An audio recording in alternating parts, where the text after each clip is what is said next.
Oleme täna Jazzkaare kontoris Eesti ühe säravaima bassisti Peedu Kassiga. Minu nimi on Henri. Ja minu nimi on Hannes. Ja see on Jazzkaare teine podcast.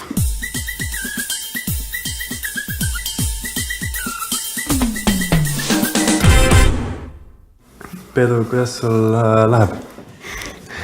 Tere ka minu poolt. Mul läheb hästi. Täna on selline tore esmaspäevane juba selline varaõhtu ja paar proovi selja taga ja mõtlen, kuidas nüüd see nädal jälle üle elada muusikaliselt. Hakkab jälle mingisugune asi pihta. Nädala lõpu suunas tavaliselt see tihtipeale nädala lõppudele kulmineeruvad mingisugused prooviperioodid. Teadagi miks siis elan jälle nüüd sellesse nädalasse sisse. Ja. Alustame siis nii-öelda sinu taustast, et kuidas sa üldse muusika leidsid enda ellu? Mina leidsin muusika või pillimängu konkreetselt sellisena leidsin hästi hilja, et ma arvan, see muusika ise oli mu elus ilmselt natuke varem, ehk siis ma kuulasin seda ja kindlasti emotsionaalses plaanis väga nautisin seda kuulamist. Mul on tegelikult tänaseks hetkeks paraku ei mäletan enam nii hästi, et milliseid täpselt tundeid see siis muusika kuulamine mingil hetkel nagu tekitas, aga kindlasti nagu igal inimeselgi, et kui on sul tuled koolis koju, kui sul on kurb tuju, siis tahad ühtesugust muusikat, kui sul on teistsugune tuju, siis otsid teistsugust muusikat või kui ei viitsi õppida, siis paned sellise loo või igal lool on oma selline toimeaine või toime, mis ta sinuga teeb. Aga konkreetselt kunagi nagu pillimängu sellisel traditsioonilisel ajal ma kunagi ei alustanud, sest et kuidagi ühel või teisel kombel ei klappinud asjad, et ma nooruses ka olin, või ilmselt ka siiamaani olen, ei ole suurem asi viisipidaja. Praegu ma arvan, ma natukene veel niimoodi 3 nooti saan pihta, aga tol ajal ma ilmselt ei pidanud üldse viisi ja siis, kui laulutunnis oli vaja korraks häält teha, siis ikkagi öeldi, et Peedu, seisa ikka sinna rivi tahapoole, et siin natuke vähem oleks kuulda. Et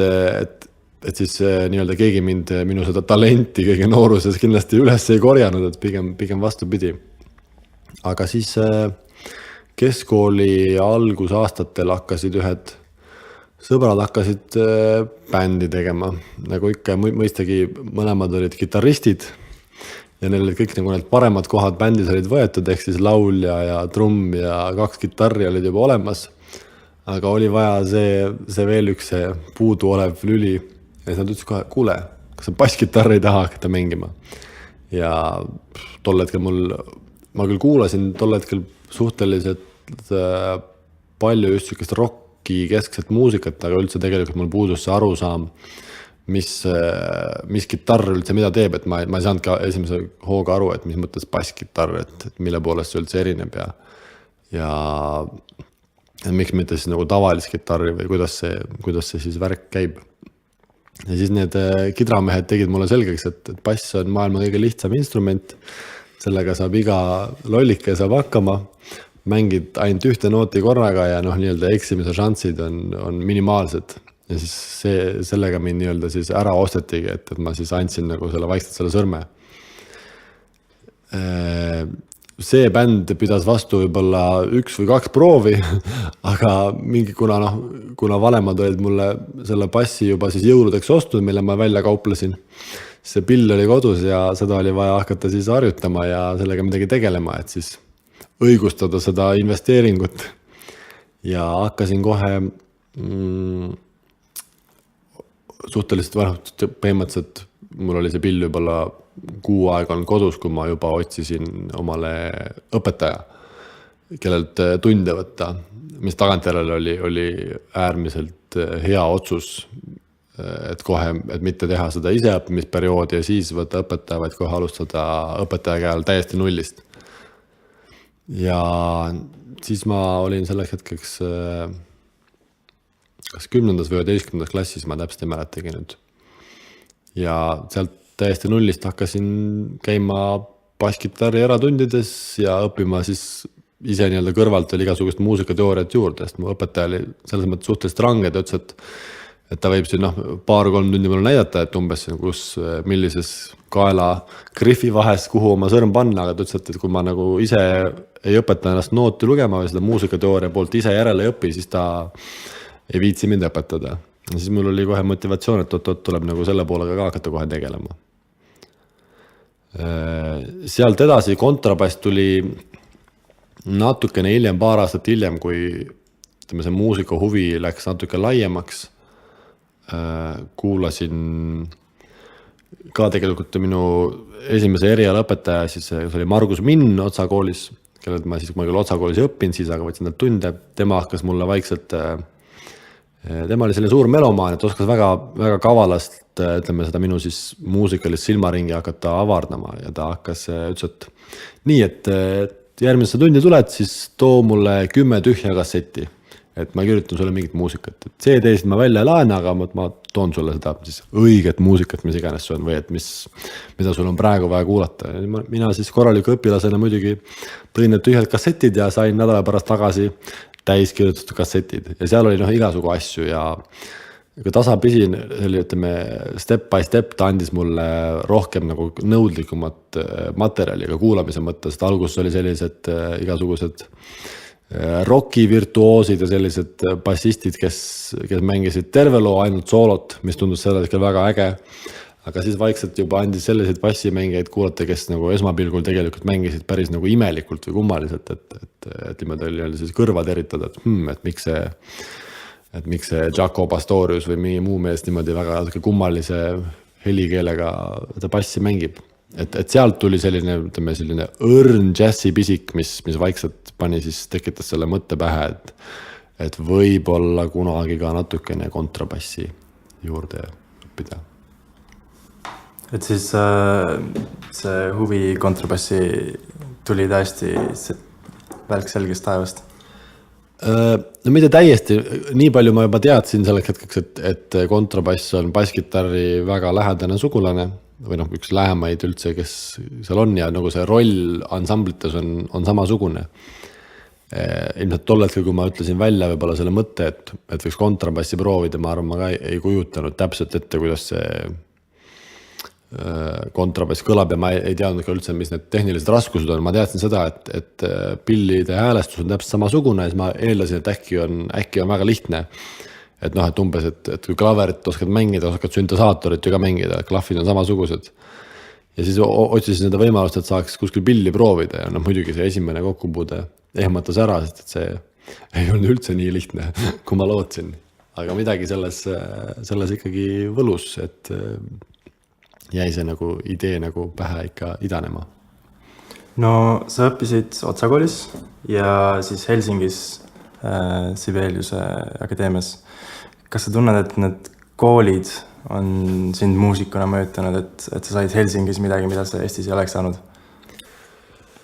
No kindlasti need koolid on mind muusikaliselt väga tugevasti mõjutanud, sest et sel hetkel, kui ma ka kooli läksin, siis selleks hetkeks tavaliselt ütleme sellises vanuses valdav enamus muusikuid on tegelenud selle asjaga 10 aastat või rohkengi veel. Minu jaoks oli see värske hobi, mida ma olin siis 2-3 aastat natukene nuusutanud. Ja et minu jaoks see kool tell hetkel oli, et mul oli see küsimuste hulk, mis mul peas oli ja see tahtmine, mis ma tahtsin nagu sealt saada, oli metsikult suur, kuna kõik tundus huvitav ja kõike tahtsid teada ja ahmida endasse sisse. Et koolid jätsid, siiamaani ütlen kindlasti, et see koolid ja need õpetajad, kellega on olnud au ja õnn, kelle juures õppida, et on kindlasti jätnud väga-väga suure pitseri. Mis puutub konkreetsesse, et kas nüüd siis Soomes või mujal, et igal koolil on kindlasti väga suured omad plussid ja omad miinused ja omad sellised hüved, mida sa kuskilt saad. Mina olin Otsakoolis, olin ainult 1 aasta ja siis peale seda ma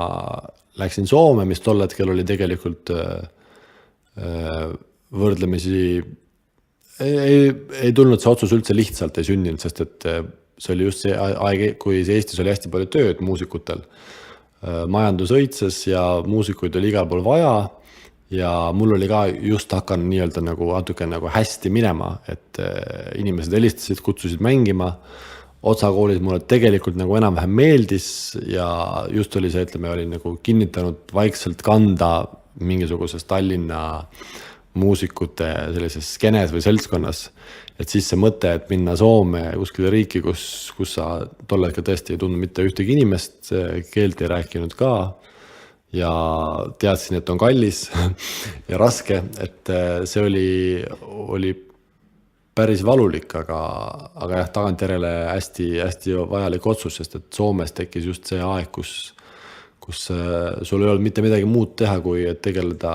pillimänguga ja muusikaga. Ja seda aega poleks selles vanuses kindlasti nagu leidnud mujalt, kui nüüd, kui ma oleks Tallinnas elanud, siis see kogu see muu pere, sõbrad, igasugused töökohustused, kõik muu selline aeg oleks nagu tunginud päris tugevasti sellesse sisse, et Soome puhul seda varianti ei olnud. Siis ma olin 2 aastat Soomes, aga siis ma tulin sealt tagasi, siis ma läksin muusikaakadeemiasse,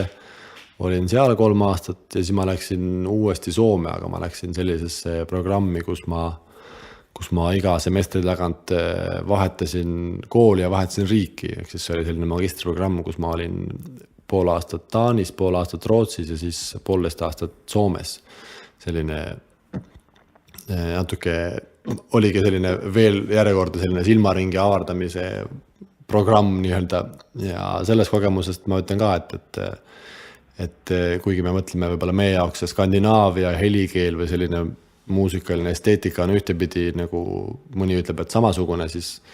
selle kogemuse põhjal ma ütleks, et Taani, Rootsi ja Soome on üllatavalt erinevad ikkagi kogu selle muusikahariduse poolest kui ka selle puhtalt täpselt selle ringkonna ja selle skeene mõttes, mida kuskil mängitakse ja kuidas. Aga sa tunned, et muusikuna oli sul raske läbi lüüa ja nagu sellesse punkti, kus sa praegu oled jõuda?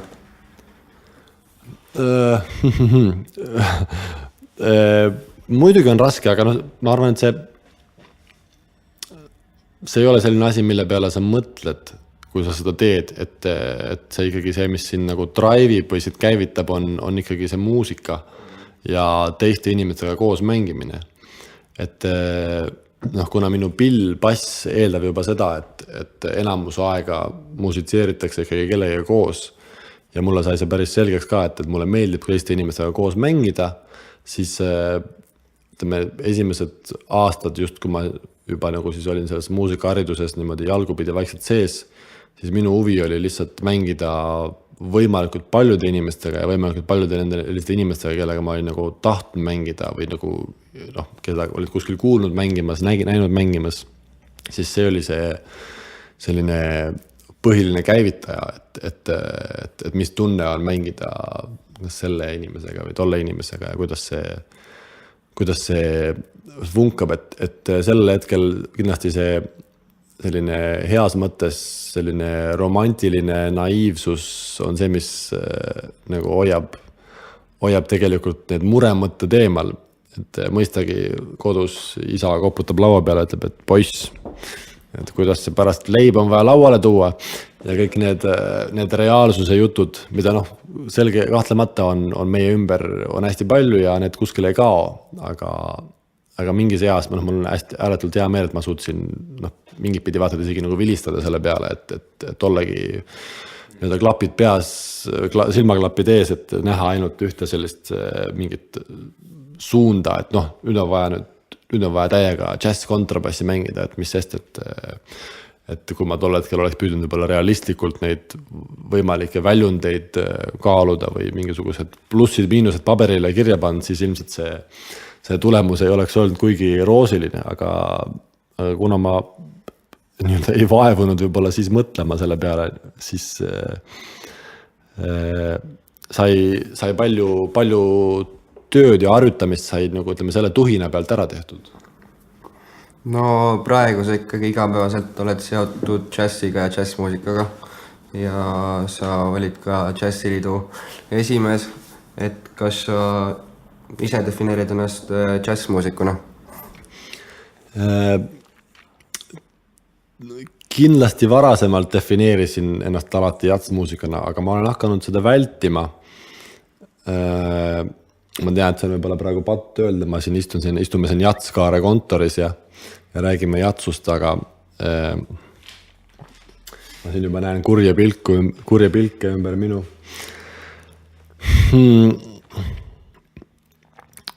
Kindlasti on, ma arvan, üks suur osa minu selles džässiloos on suurt rolli on mänginud see muusikaharidus ja üldse nendes koolides olemine, et kuna mul see muusikaline algharidus oli nii puudulik, siis ma väga nautisin seda muusikakoolides viibimist ja kui enamus inimesi lõpetas 3 või 4-5 aastaga ära, siis minul läks 10 aastat aega, et nende koolidega ühele poole saada. Ja seetõttu, kuna ma alati nagu liikusin sellises džässi hariduse keskel, siis ütleme, see oli väga tugev selline keskkonna mõju, mis absoluutselt väga tugevalt mõjutas, eriti tunda oli seda Soomes, kus ma märkasin, kus ma enamus aega harjutasingi sellist väga traditsionaalset džässi ja selliseid just sellist 50-ndate, 60-ndate sellist ajastu puhast, stiili puhast džässi mängu, et see oli tollel hetkel minu prioriteet. Mingil määral, kuna Eestis seda mängitakse vähem, siis mõistagi, kui ma kolisin siia, siis ma märkasin, et seda stiili ei ole nii palju siin inimestega, kellega mängida ja inimesed tegelikult ka nagu ei vaimustu sellest nii väga ja võib-olla sellel ei ole ka nii suurt kõlapinda, et siis tahes tahtmata see, ütleme selline, ma ei teagi, siis muusikaline kompass on olnud alati selline, et natukene jätnud erinevaid optsioone vabaks ja olnud jällegi taaskord väga tugevasti mõjutatav sellest keskkonnast ja nendest teistest inimestest, kes mu ümber on. Et ma arvan, et kui ma Soomest tagasi tulin, siis Eestisse kolides ma ka mõtlesin esimese hooga, et mis stiili ma tahaks mängida, pigem, et kellega ma koos ma tahaks mängida ja sealt juba ütleme sellised stiililised mõjutused tulid edasi. Teine asi, miks ma hea meelega ei defineeri ennast džässmuusikuna on see, et see, kui sa defineerid ennast ühe asjana, siis see mingit pidi suleb sinu jaoks ka mingeid teisi uksi ja kui mul pikka aega oli selline korralik, ma nimetan seda rockipõud, oli minu elus selline periood, kus ükski vähekenegi käredama helikeelega bänd ei kutsunud mind mängima ja kõik kutsusid mind kusagile väiksesse džässiklubisse vaikselt kontrabassi sussutama, siis ma isegi nagu vihastusin selle peale, et ei saa sellist käredamat asja üldse mängida või midagi muud, et siinkohal taaskord on vist see koht, kus muusikuna tuleb meenutada oma neid selliseid juuri või tegelikult juuri just muusikalise kuulajana ja milliseid tundeid mingi muusika sus tekitas või mis oli see rõõmu emotsioon või mis tekitas sulle muusikas selle rõõmu emotsiooni, et kas see on see mingisugune selline intellektuaalne huvi mingis loos, mis sind paelub, millest sa ei saa aru, või on see just mingisugune toores energia, on see mingi tämber, on see mingi muusikaline vorm, on see mingi lüüriline sõnum, on see lihtsalt see emotsioon, mida keegi suudab luua mingisuguses selles siis helikeeles. Et kuna ma ikka aeg-ajalt püüan seda teha, alati mõelda, et vahepeal teha sellise väikse pausi, mis mõtlen mitte nagu mängu mõttes, aga nagu enda sees vaadata nagu enda sisse ja mõelda, et mis nüüd osa nüüd tegelikult on see, mis nüüd kas selles bändis või selles loos või selles muusikalises olukorras mind tegelikult nagu käivitab ja siis natuke keskenduda sellele ja püüda oma tegemisi tegelikult suunata selles suunas, et neid olukordi oleks rohkem. No Marteni bändis Miljardites ja Erki Pärnoja bändis sa mängid basskitarri, aga Momentumis ja muus isiklikus loomingus sa pigem kasutad kontrabassi, et mis nende kahe pilli vahe sinu jaoks on või mida nende mängimine sinu jaoks tähendab?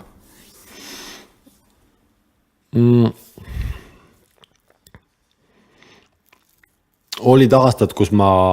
mängisin tõesti 90% ajast kontrabassi, ma arvan, et oli võrdlemisi pikk periood ja nüüd on vaikselt tulnud see viimasel 2-3 aastal on tulnud see basskitarr vaikselt tagasi, mille üle mul on hästi hea meel, sest et see oligi minu esimene pill, millega ma alustasin ja paljud sellised nii-öelda juured nii kuulamise mõttes kui mängimise mõttes on jällegi seal. Pillidena nad on üllatavalt erinevad ja annavad sellise erineva emotsiooni ka, kui neid mängida. Kindlasti basskitarr tänu sellele, et ta sobib rohkem sellisesse võimendatud konteksti või sellisesse helitehnikaga mängimisele, siis ta on tahes-tahtmata jõulisem ja sellisem tugevam ja kui sa tahad tegelikult nii-öelda nagu sellist mööret enda seest kuidagi välja saada, siis võib-olla see on selline õige pill, mis selle hetkel haarata, sest et sa oled dünaamiliselt, võid mängida nii väga valjusti kui väga vaikselt, mida kontrabassil jällegi ei ole, et kontrabass tegelikult dünaamiliselt, kui sa küll mängid akustilises olukorras, ta on hästi dünaamiline, aga enamasti kontrabassi mängitakse ikkagi kuskil laval või prooviruumis ja kuna teised pillid on natuke valjemad, siis tuleb seda võimendada ja kontrabass ei ole tegelikult nii dünaamiline, et kui trummar hakkab natukene kõvemini uhama või kitarrist vajutab paar drive'i plokki alla, siis kontrabassiga väga lihtsalt sa võid tunda ennast sellises olukorras, kus sinust sõidetakse buldooseriga üle, et kuigi sul on see suur viiul on käes, aga sa ei saa mitte midagi teha, et ta on selline selles mõttes selle koha pealt palju sellisem õrnem või tundelisem või siis muusikaline termin on vist selle kohta kammerlikum. Jällegi kontrabass on hästi palju selline nüansipill ja detailipill ja selline täielik muusikaline kameeleon minu jaoks, et kontrabassiga on kindlasti lihtsam tekitada selliseid helisid, mille puhul paljud võib-olla ei ütleski, et esimese hooga, mis pilliga on tegu või sa võid nii-öelda kehastuda millekski muuks, et kui basskitarriga sa võid heal juhul kehastuda elektrikitarri mängijaks mõnes fragmendis, siis kontrabassiga on see diapasoon oluliselt laiem ja see annab ka nagu muusikalises mõistes, ütleme see sinu see sõnavara on tegelikult mingit pidi laiem. Aga sina kasutad ise, kui sa džässi mängid, sa kasutad enamasti kontrabassi, mõned kasutavad ka nagu basskitarri, et kas sinu jaoks on siis nii-öelda kontrabass jatsupill ja basskitarr sinna stiili nii hästi ei sobi või kuidas see sinu jaoks on? No kõik sõltub sellest jatsust, et jatsust ja tegelikult sellest, mis soundi või tämbrit taga aetakse tegelikult. Et kui me näiteks võtame puht teiste pillide mõistes, siis kui bändis on näiteks klaver ja võib-olla mingi puhkpill, siis nende pillidega kontrabass oma selliste kõlaomaduste poolest harmoneerub automaatselt kohe väga hästi. Samas kui seal bändis on elektrikitarr ja mingisugune klahvpill, süntesaator, mis iganes, siis tegelikult basskitarr harmoneerub nende pillidega väga hästi. See on selline paljuski emotsiooni küsimus, mida sa tegelikult tahad nagu tuua. Et kontrabass on minu jaoks kindlasti endiselt rohkem selline, kuidas öelda siis, väga meelevaldselt üldistades öeldes, et selline rohkem kunstipill, et sellega on tõesti lihtsam nagu kunsti teha. Kui basskitarr on selline rohkem nagu selline tööloom ja millega on hea teha musta tööd kusagil seal bändi selles rütmisektsioonis ja hoida seda muud masinavärki püsti. Et kui ma vahel mängin näiteks big bändiga sageli Eestis on selliseid kontserte, kus sa pead saatma erinevaid soliste, sul on võib-olla õhtu jooksul 5-6 erinevat solisti, kes mängivad seinast seina muusikastiile, siis sellisel puhul ma tõenäoliselt, kui ma saan ainult ühe pilli võtta, siis ma tõenäoliselt võtan basskitarri, et ta natukene selle koha pealt, nagu sellistes stiilides on ta mitmekülgsem, sest et tõesti, kui mul seal tuleb sisse üks rocki või fungi lugu, siis suure tõenäosusega, kui mul see kontrabass on käes, siis ma jään hätta. Aga jällegi, kui mul on see basskitarr seal käes ja mul on vaja paar sellist swingi või bossa nova lugu mängida, siis tõenäoliselt ma ei jää hätta. Et see küll kõlab natuke teistmoodi kui kontrabassiga, aga on ikkagi nii-öelda sinna poole. No sa õpetad ise ka kontrabassi, et kuidas on nooremaid nii-öelda koolitada? Õpetamine on väga põnev. Minu suhe õpetamisse on olnud selline, ma olen palju proovinud ja katse-eksituse meetodil kombanud ja püüdnud nagu näha, mis mul tõesti lõpuks siis ka nagu välja tuleb ja mis mulle istub, sest et on palju kohti muusikapedagoogikas, mis tahavad eelkõige väga sobivat isikuomadusi, et seda üldse edasi anda. Ja ma olen siinkohal eriti just, mis puudutab selliste noorte ja laste õpetamisesse, siis see kannatlikkus ja pedagoogiline võimekus, mis ühel õpetajal peab olema, et õpetada 6, 7, 8 aastast last klaverit ja viiulit mängima, et see on ikkagi täiesti, minu jaoks on see fenomenaalne. Et ma tean, et ma seda ei suudaks, aga vanemate õpilastega, kes on juba mingid pidi sellised esimesed võib-olla katsetused ära teinud ja kes on tegelikult otsustanud, et ma tahaks seda pilli ka natuke tõsisemalt mängida, nendega mul klapib jälle väga hästi. Ja olen Viljandi Kultuuriakadeemias 4. aastat õpetan basskitarri, kontrabassi ja ansambli mängu ja sellest aastast ka arranžeerimist, et tegelikult päris mõnda ainet ja kindlasti see on mulle endale olnud väga kasulik ja hariv, sest et kui sa pead nendest asjadest rääkima, kui sa küll mõtled, et võib-olla mõnest asjast juba natukene on tekkinud mingi arusaam või mingisugune arusaamine, siis sellel hetkel, kui sa pead hakkama seda kellelgi teisele seletama, siis sul kõik need lüngad ja kõik need puuduolevad teadmised või sellised segadased kohad, mis sul natukenegi jäid segaseks, kas või grammikene jäid segaseks, siis tegelikult sellel hetkel, kui sa oled õpetaja rollis, sa tuleb kohe välja ja sa saad aru, et sa pead üle käima, järgi vaatama, järgi uurima ja tegema endale selgeks. Et see on olnud selline hästi huvitav selle õpetamise juures. Ja teine asi on muidugi lihtsalt see motivatsioon, et sa iga nädal näed inimesi, kellel silmis põleb see kirg ja nad tahavad ja harjutavad kordades rohkem, kui sina harjutad praegu. Ja sa näedki seda, et sa annad neile mingi harjutuse ja tuled nädala pärast tagasi ja sa vaatad, et ongi seda teinud ja see töötab ja nad arenevad ja nad on läinud nii palju paremaks. Et see paneb heas mõttes, paneb kukaka rätsima ja teinekord ikka tunnis vaatad, kuidas õpilane mängib, siis mõtled, et praegu peaksin ise olema kodus ja seda harjutust tegema, et siin varsti töötuks ei jääks nii-öelda. Kas sa tunned, et keegi astub sulle juba kandadele ka?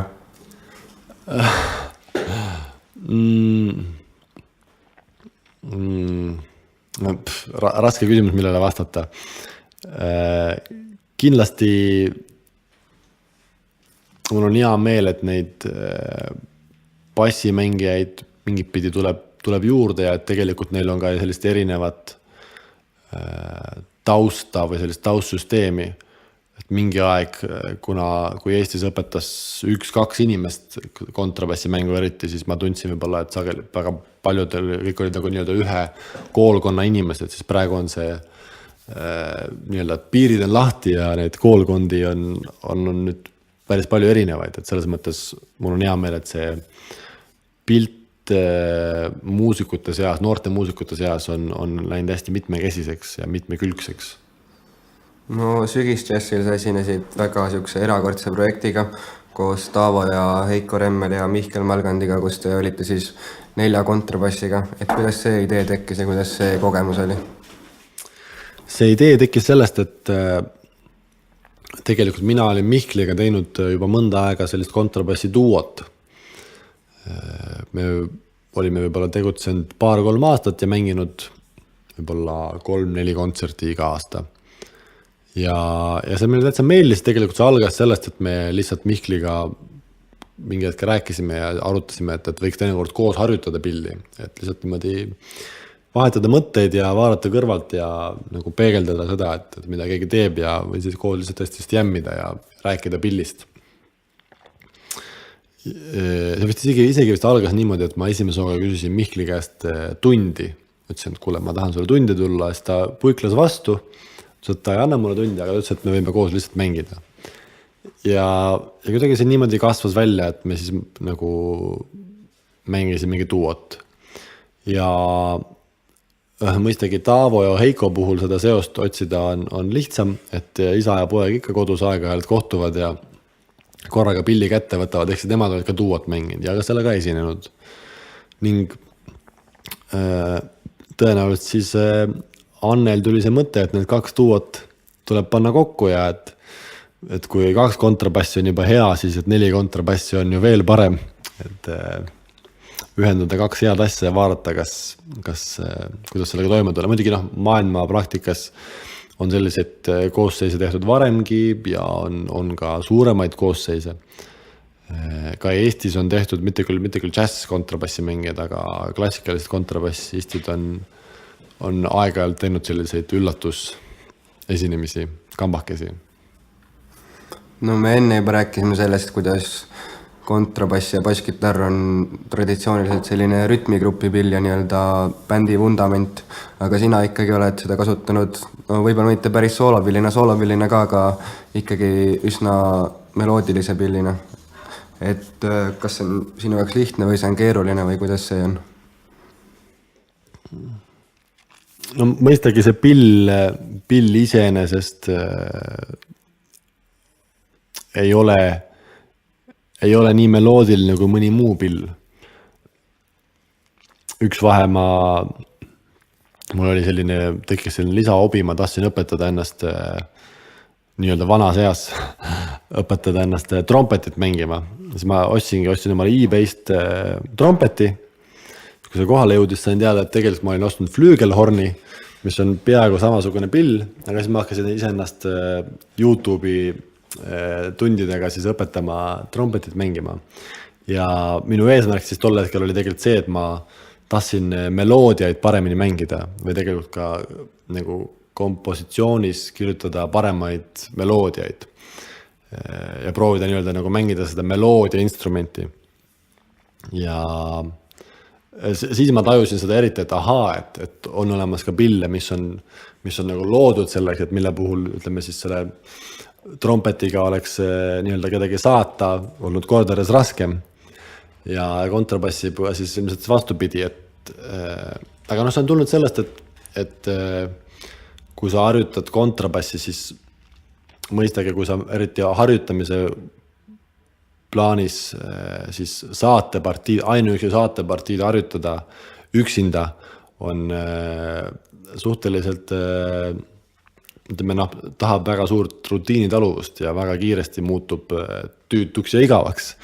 ja üksluiseks. Seetõttu, samas kui sul ikkagi on nagu iha seda pilli edasi mängida, sa ei taha veel koju minna, siis hakkad vaatama, mis siis veel selle pilliga teha saab või kuidas,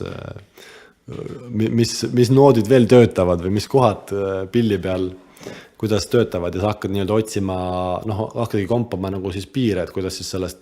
tavalisest bassimängija või saateinstrumendi rollist välja tulla. Kontrabassi peal on see kindlasti põhiline väljakutse on intonatsioon ehk häälestus ehk nii-öelda kuidas siis mängida nii, et inimesed saaks aru, mis noote sa mängid ja tunneksid ära mingisuguse meloodia, kui sa selle mängid. Et see on selline asi, mis kindlasti on selline, tahab lihtsalt kümneid tunde musta tööd, aga jällegi täpselt, kui see tasapisi hakkab nagu paika loksuma, siis see on hästi selline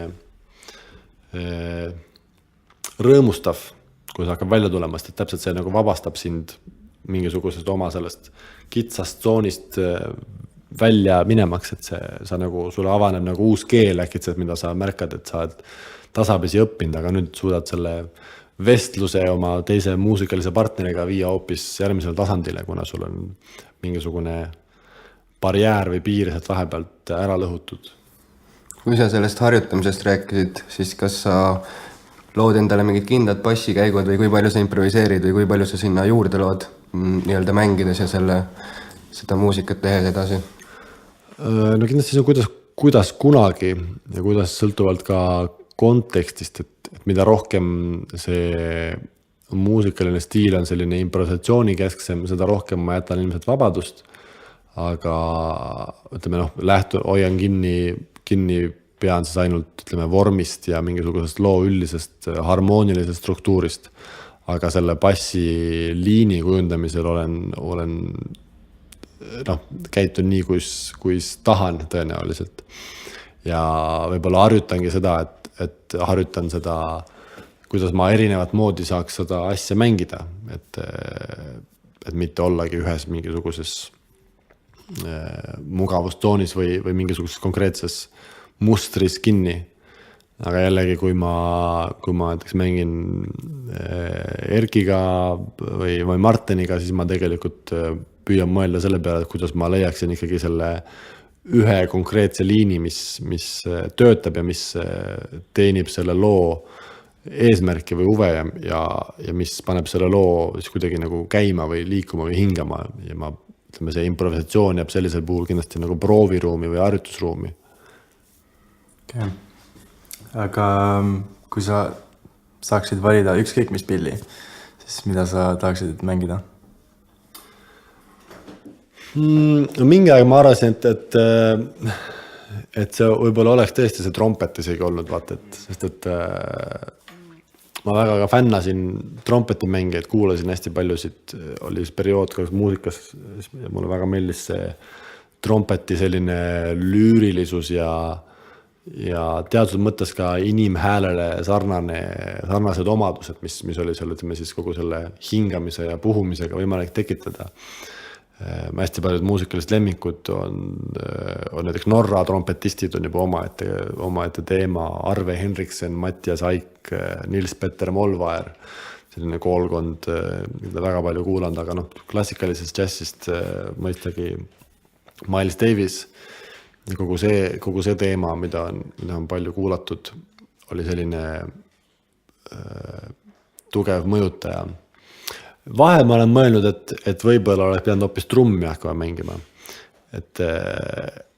just kogu selle pilli sellises ürgsuses tegelikult kogu see, et võib-olla olekski saanud natukene selle muusikateooria jätta natuke kõrvale ja võib-olla natuke vähem hoida pead raamatus ja oleks saanud rohkem lihtsalt harjutada ja koordinatsiooni harjutada ja natuke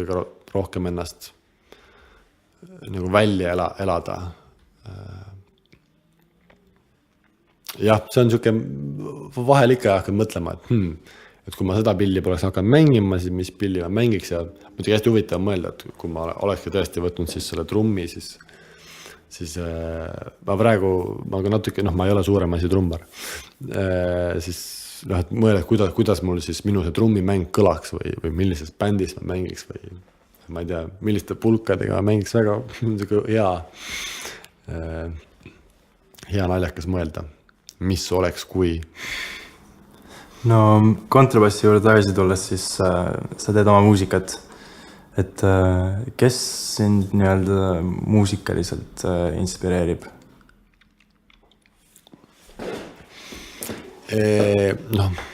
Konkreetselt teistest muusikutest, siis neid kindlasti on sadu, keda on saanud kuulata ja kellest kõikidest on mingitel hetkedel olnud suur vaimustus, et senine kogemus on näidanud, et see käib alati periooditi, et ükskõik, kes on see nii-öelda see järgmine muusikaline jumal, kelle sa enda jaoks avastad, kui sa seda ikkagi tarbid igapäevaselt, siis ühel hetkel sa ei taha üldse seda enam uuesti tarbida ja sa otsid mingeid uusi asju. Kui ma mõtlen tõesti 10 aasta lõikes, siis võib-olla mõned suurimad Brad Meldau trio, Ensemble Radiohead, Peter Gabriel,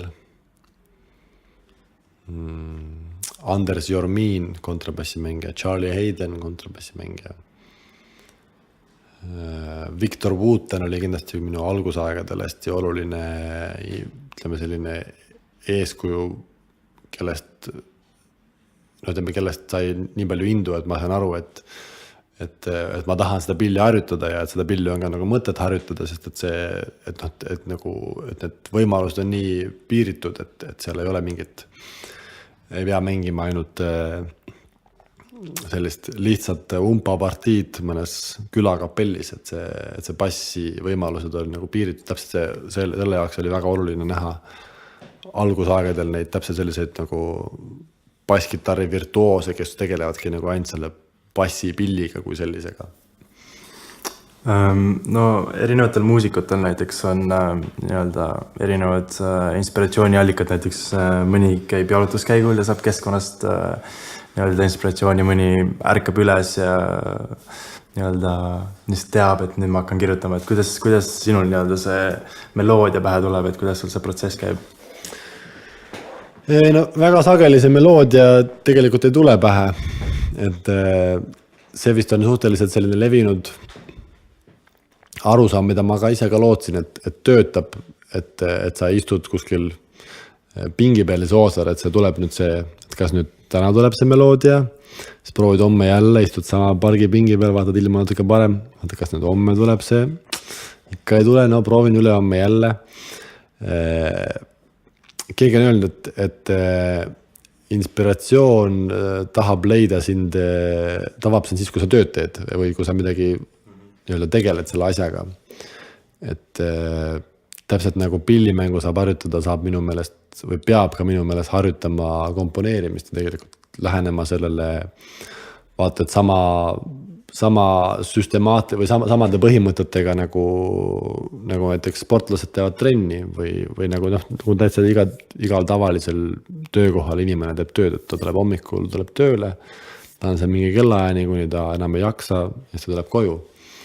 Et nii on ka tegelikult ka meloodiate välja mõtlemisega, et tõenäoliselt tihtipeale on nii, et ma usun, et kui keegi inimene alustab just oma esimesi kompositsiooni eksperimente heliloominguga tegelema, siis esimesed 3-4 lugu tulevad tavaliselt, võib-olla esimesed 2 ei taha üldse tulla, on väga suur selline kirjutamisblokk ja publikublokk, ei julge kellelegi mängida seda, mis sa teed, hästi suur hirm, aga siis korraks hakkab tulema, siis tuleb 2-3 lugu, mille puhul inimesed tajuvad, et see tuli tõesti nii-öelda kuskilt kõige vägevamalt, et sa panid lihtsalt kirja ja sa kuulsid peast seda meloodiat. Aga siis kuidagi saab nagu see kanal aga väga tihti nagu korraks nagu tühjaks. Ja siis tekib see olukord, kus ma hakata mõtlema, et okei, et kui mul nüüd seda Jumala poolt ei tule seda nüüd meloodiat siin paberi peale, siis kuidas ma selle välja mõtlen. Siis ei olegi muud, kui lihtsalt istud klaveri taga ja klõmbid neid noote, kuni leiad mõne variandi, mis siin natukenegi inspireerib ja mis sulle tundub, et see võib-olla võiks olla lugu. Hakkad sealt edasi töötama. Aga kas sul on näiteks laule, mis kirjutad valmis ja siis mõtled ikka, et sa ei lähe, et jätan saatesse? Absoluutselt. Neid enamus ongi võib-olla neid. Aga tavaliselt neid ei kirjutagi valmis, et suhteliselt levinud on, või mitte levinud, aga minu puhul, et loo tegelikult lõpetamine või valmis kirjutamine, see on kõige raskem osa. See, et leida selline mingisugune motiiv või idee alge, mis sind korraks inspireerib või kuidagi tundub, see on äge, see on ikkagi suhteliselt, ma ütleks, lihtne. Et tavaliselt juba lähed kuskile proovi, torkad juhtme võimu ja mängid esimesed 3-4 nooti, siis tavaliselt sealt võib-olla tuleb mingisugune jämm tekkida, mis juba tundub, et see on päris lahe. Ja ma tean, nii mul kui ka saradel teistel muusikutel telefonides on vaata igasugune need voice memod ja asjad on täis ükseid motiive, mis sa mõtled ühel hetkel, et vau, et sellest tuleb järgmine hitt ja sellest. Ja siis hakkad vaatama need 2007, 2009, 2012 kõiki neid hitte, mis on tegelikult jäänud sinna ootama seda, et see Mozart nad üles korjaks ja neist hitid teeks. Et neid tekib päris palju, et see töö tõesti on see ikkagi, et sa kirjutada lõpuni ja siis saada nagu nendest noh, tegelikult sellest seinast edasi, sest tavaliselt, kui sul tuleb üks idee, siis tuleb teine idee veel, aga varem või hiljem tuleb mingisugune sein või pidur, mingi asi, mis takistab sind edasi minemast, et see, kuidas sellest nagu jagu saada, see on omaette kunst, mida ma hea meelega kelleltki õpiks veel, kui keegi mulle räägiks, kuidas see käib. Sa mainisid nii-öelda klahvide peal meloodia otsimist, et kas sa komponeerid ise pigem, mis pilli peal sa komponeerid, kas kontrabassi või klaveri või? Enamasti klaveriga ja tegelikult ka mingi hetkel ka klaveri ja arvutiga. Et ma kasutan hästi palju noteerimise programme või noh, ühte programmi, mis on olnud aastaid minu nagu abimees, et millega ma mõtlen mingisuguse partii välja, mingisuguse nii-öelda kihi, mingisuguse asja ja tavaliselt panen siis arvutis selle saatma samal ajal, kui ma muid asju nagu sinna peale mõtlen. Ja jah, tõesti, ma olen basskitarri või kontrabassiga kirjutanud äärmiselt vähe lugudest, et võib-olla tõesti mõne loo bassi käigu, aga pigem üllatavalt vähe, et mul oli ka mingil hetkel, ma arvan, üks põhjus, miks see nii on, et kui ma kunagi algusaegadel, või ütleme selle džässmuusikaga tuttumise algusaegadel kuulasin hästi palju selliseid kuulsaid bassimängijaid, just neid kõikisuguseid Victor Wooteneid, Markus Millereid, Jaco Pastorius, kõik sellised megavirtuoosid ja legendid ja tegelikult mind hakkas suhteliselt ruttu häirima nende muusikas see, et see bass sai liiga palju tähelepanu, et ta oli nagu jõuliselt selle muusikas domineeris ja mis ei olnud nagu selline, ei olnud kuigi dünaamiline või see nagu ei hinganud minu jaoks. Ja ma tol hetkel otsustasin, et ahah, et kui ma olen muusik, siis ma ei pea nagu hoidma 10 küünega kinni sellest, et mis pill mul parajasti käes on. Et see muusika, et kui ma olen bassimängija, siis ma ei pea kirjutama muusikat, kus bass on kõige tähtsam. Pigem nagu täpselt vastupidi, et see bass peab ikkagi teenima muusika huve, mitte et see muusika ei teeni selle bassi huve. Sa mainisid enne, et sinu õpetaja andis sulle mitu kassetti, mida kuulata ja sealt said inspiratsiooni, et kui tänapäeval näiteks noor tahaks kuulata hea bassiga muusikat, siis mida ta kuulata võiks? No jällegi ma küsiks, mis tema senine kokkupuude muusikaga on, eks ole, mida ta hetkel kuulab, et kui mina näiteks tol hetkel kuulasin Led Zeppelini ja Black Sabbathit ja sellist klassikalist hard rocki, võib-olla natuke uutematest asjadest kuulasin Red Hot Chili Peppersit ja sellist asja, siis oli selge, et minu selline võti sealt natukene laiendada seda silmaringi oli tegelikult siis kõik, mis oli natukenegi väikese rocki sugemega, ehk siis igasugused jazz-rocki asjad ja fusioni asjad olid need, mis mind sealt edasi juhtisid. Kui rääkida tänapäeva mõistes, siis igas, ütleme 95% bändides on olemas tavaliselt mingi bassimängija või mingi inimene, kes täidab seda bassifunktsiooni, et kui see ka ei ole kontrabassi ja basskitarre, siis see on tõenäoliselt kas klahvpillidel või süntesaatoril mängitud bass või puhkpillimuusikas tuuba, et see on alati seal nagu olemas, et see, kas see partii on tingimata ma ei tea, välja kutsuv või omaette huvitav, et see ongi et see tingimata, minu meelest ei ole nagu muusikalises mõttes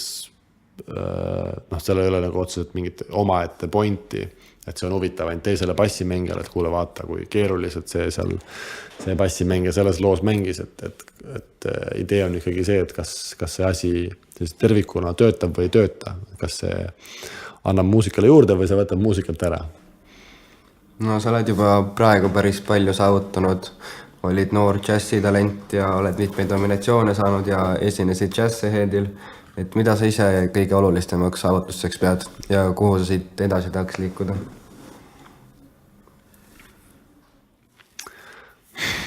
No ma kahju, et ta kaamerat hetkel ei ole, mis minu punastamist salvestaks ja edasi annaks. ma arvan, üks tähtsamaid asju on see, et selle muusikaga tegelemise juures, et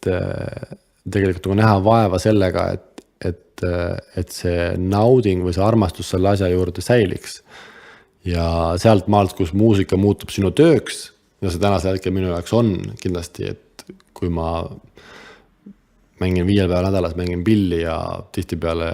6-8 tundi, siis see ei ole enam nagu see, et sa hobi korras või vabatahtlikult teed seda armastust muusika vastu, see on juba selline harjumus või ütleme, ongi see